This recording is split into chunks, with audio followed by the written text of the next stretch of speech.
If you've ever wanted to be a polymath and master a number of skills,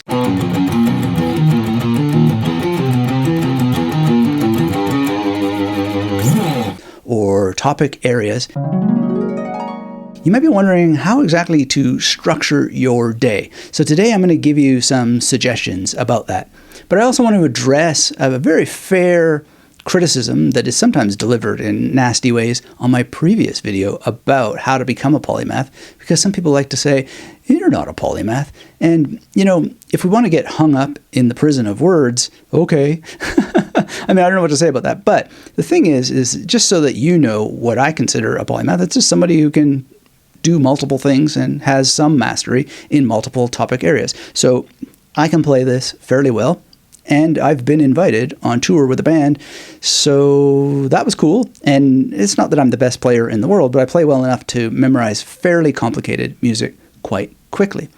Got a PhD, and I've learned the internet well enough to reach you now, and written many books. And, you know, I could go on and on. The point is the mastery of multiple topics. That's what a polymath means, including perhaps the mastery of etymology, which helps you understand the meaning of words. So poly and math have meanings, and those meanings are good to know before you go criticizing people. In any case, I don't want to dwell on that too much, but I think it's good to question things. And I really don't want to get lost in a prison of what words mean, but rather just use words to help guide us towards what I really mean by the mastery of multiple topics.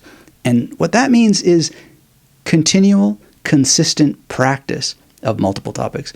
And that's what today's video is about. Being able to fit in the time that it takes to be able to play guitar well enough that someone invites you out on tour because you can learn the music fast enough. Being able to get invited to give a talk from memory because you have some sort of credential that communicates that, yeah, you're the one who should be invited as opposed to all the other choices out there.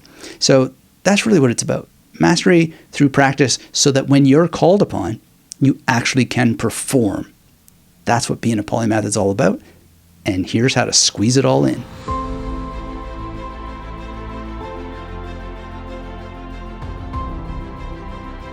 So a huge part of the secret here, if we can just talk about secrets, it literally is how you use the first 30 minutes of your day. After you're waking up in the morning, priming your brain for more rapid learning and organizing your day.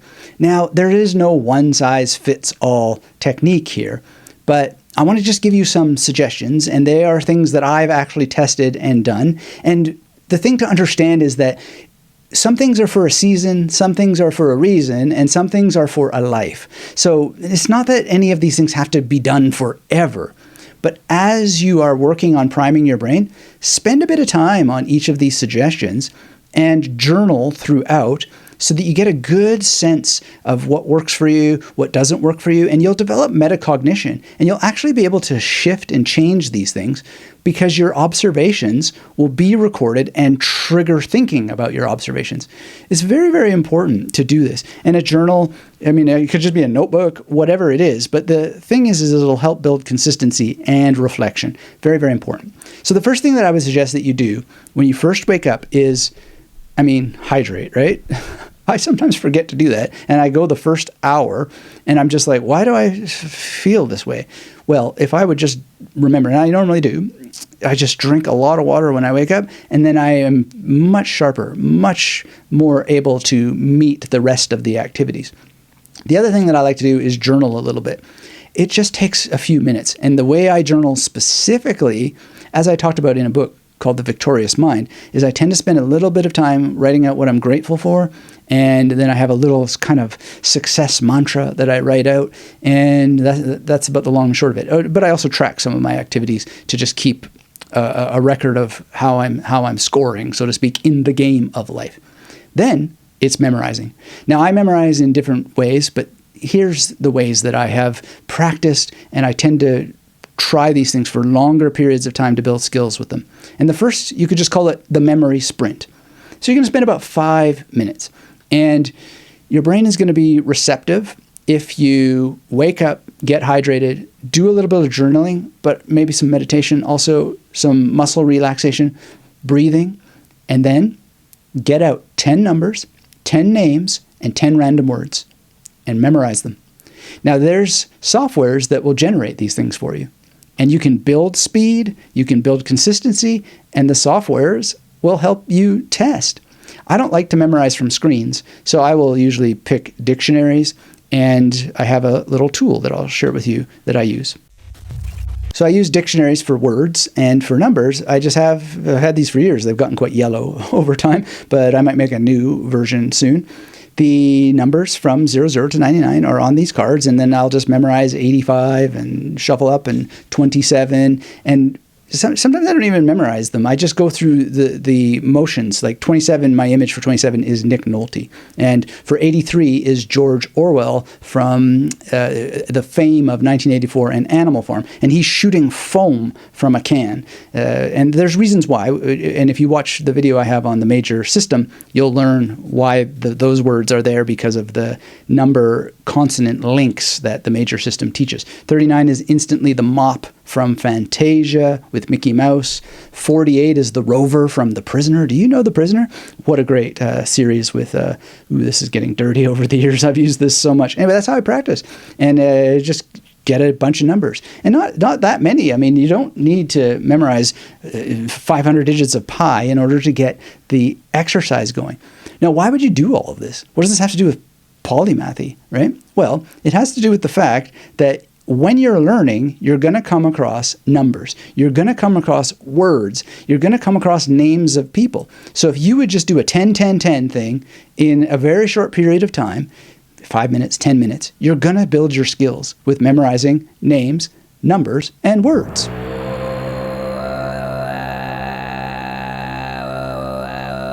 The next ritual, let's call it the Memory Palace Maintenance Ritual.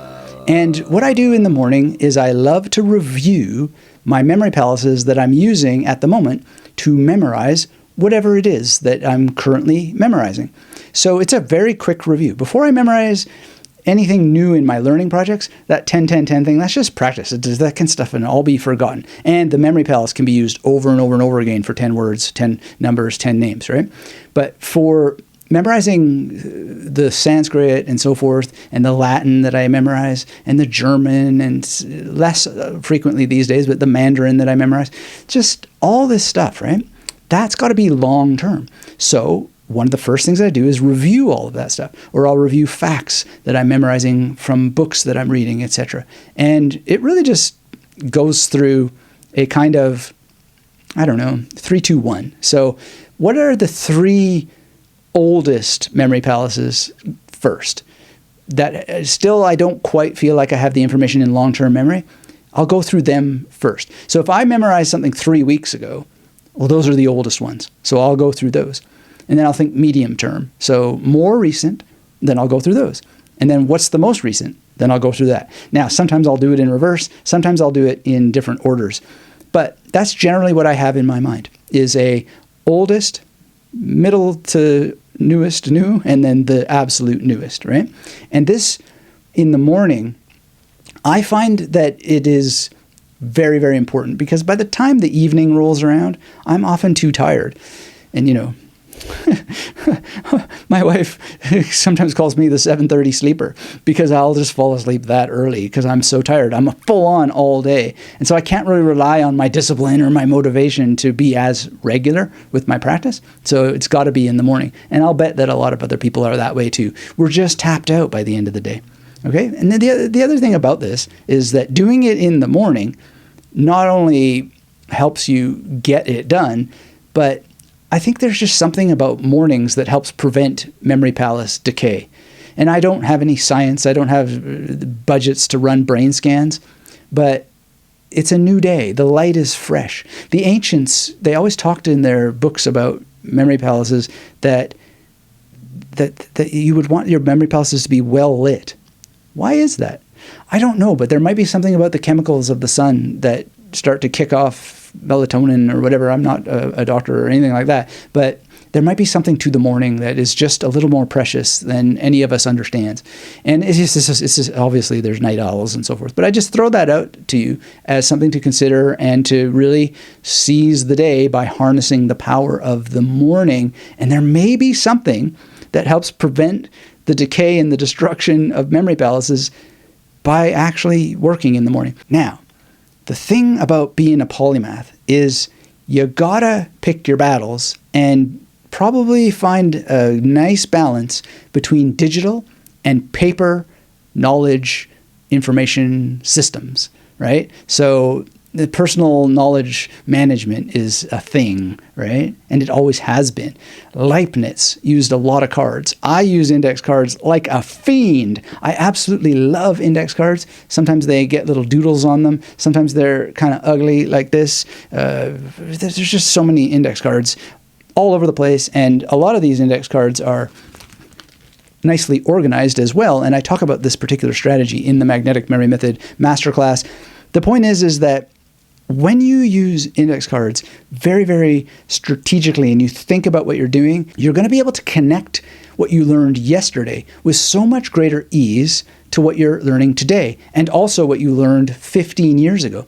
You know, my cards from when I was doing my PhD in university, I had to get rid of them. And one of the reasons why is because I didn't have the baggy technique yet. I had elastics on them. And when I moved to Australia, so many of those elastics in the heat melted. Man, it's hot in here right now. And they melted and the oils or whatever, they got into the cards and just ruined them. And so I just had to get rid of them. But I used memory techniques in combination with the cards.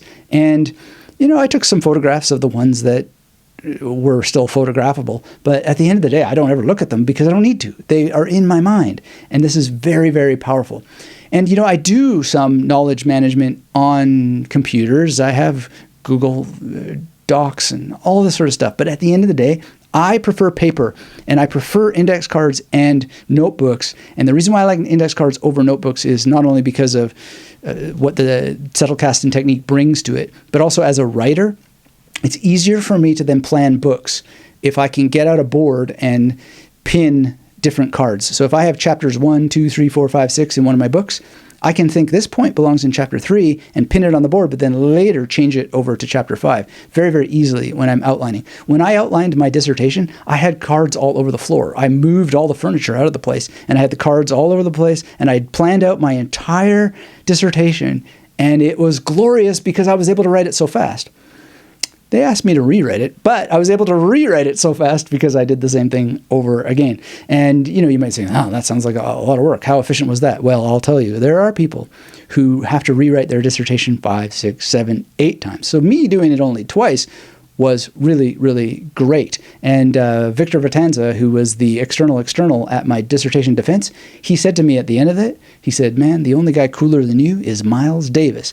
And one of the reasons why he said that is because actually making all my outline with those cards, it helped me memorize my own dissertation. I did other things to memorize it, but when they attacked me in my dissertation defense, 2 of the people that were on that committee, where's the Nietzsche in your dissertation? I just slid the document towards them, tapped it, and said, page 72. Du kannst für deinen Freund nicht schön genug putzen, denn du sollst ihm ein Pfeil und eine Sehnsucht nach der Übermensch sein. Ooh! Cooler than Miles Davis, I don't know. But it felt good. And I won. So you're going to link concepts across multiple fields with greater ease when you use index cards and sometimes notebooks and sometimes your computers. But I love the index cards for this. And it's just going to make many, many more memorable associations for you. And you're thinking in systems, which is what polymaths do. They're systematic thinkers. They literally think about categories of information. So to build your knowledge web, make categorical memory palaces. Build the foundation by literally creating memory palaces by thinking, what am I going to do? Am I going to do it by author? Am I going to do it by topic? Like, am I going to have a memory palace for psychoanalysis? Am I going to have one for anthropology? Or am I going to look at different authors and say, okay, so this philosopher is named I don't know, Georges Bataille, so I'm going to have the B memory palace for him. This one's Giordano Bruno, so I'll have another B, or I'll have a G one because his name starts with G. However you want to do it, right?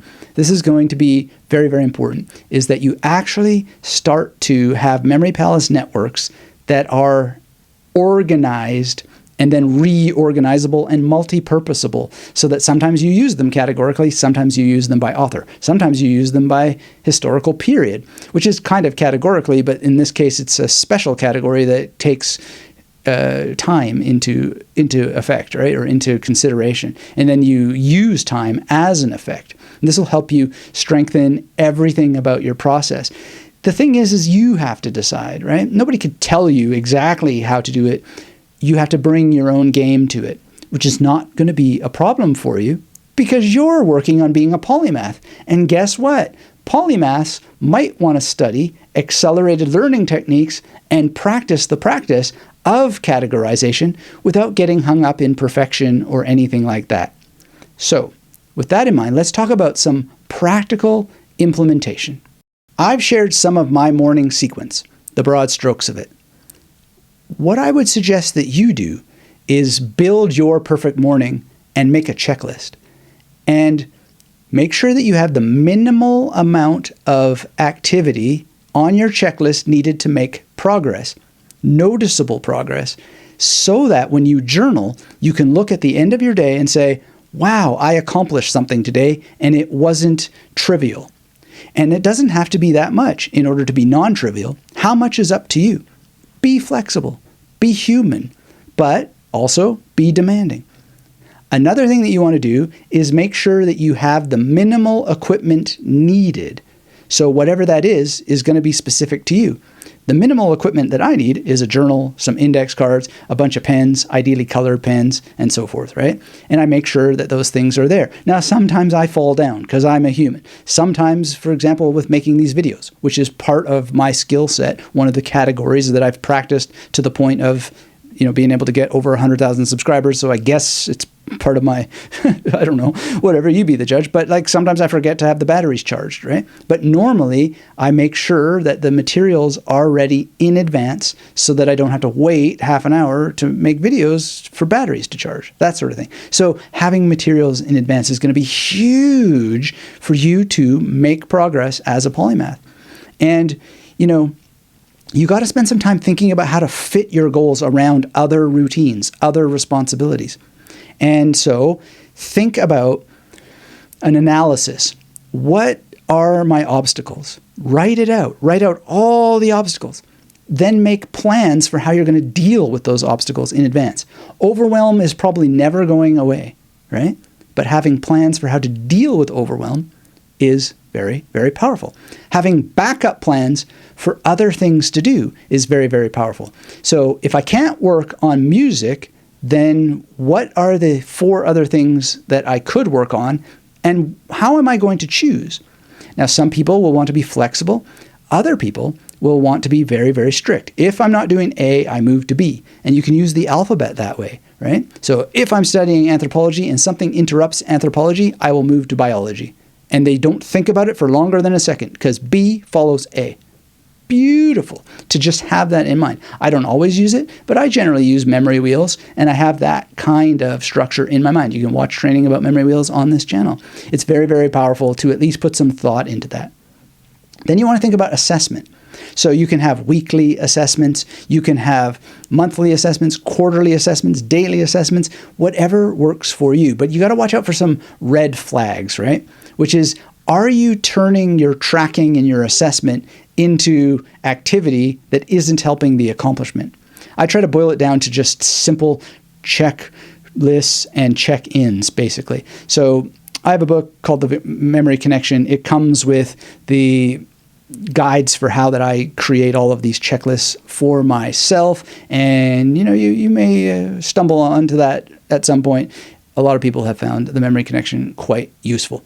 So I got one more tip for you, but I would suggest getting involved in this world. And if you want to learn how to make memory palaces really, really well, complete the free course at magneticmemorymethod.com and follow the link below. we have, and you'll be invited, if it's right for you, to monthly meetings where people talk about their various obstacles, how that they're getting past them, and they inspire everybody with amazing things that they're working on with their accomplishments. So it's a nice balance of struggle and accomplishment from serious people who love memory techniques and applying them to becoming polymathic.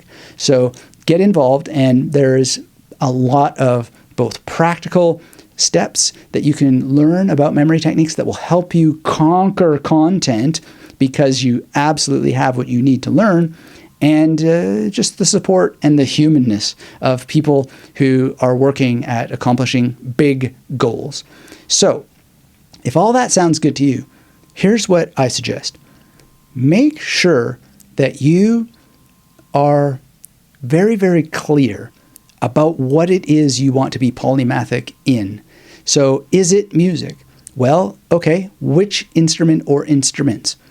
And if it's biology, okay, well, who are going to be your top 10 people that you follow about biology? And if it's going to be whatever, economics or psychoanalysis or philosophy, pick the next 10 philosophers you're going to read. Have them written down, and then have a schedule worked on and a contingency plan in case things go wrong, and then build your checklist so that you show up to get the reading done or to get the implementation done or whatever it is that you need to do in your topic.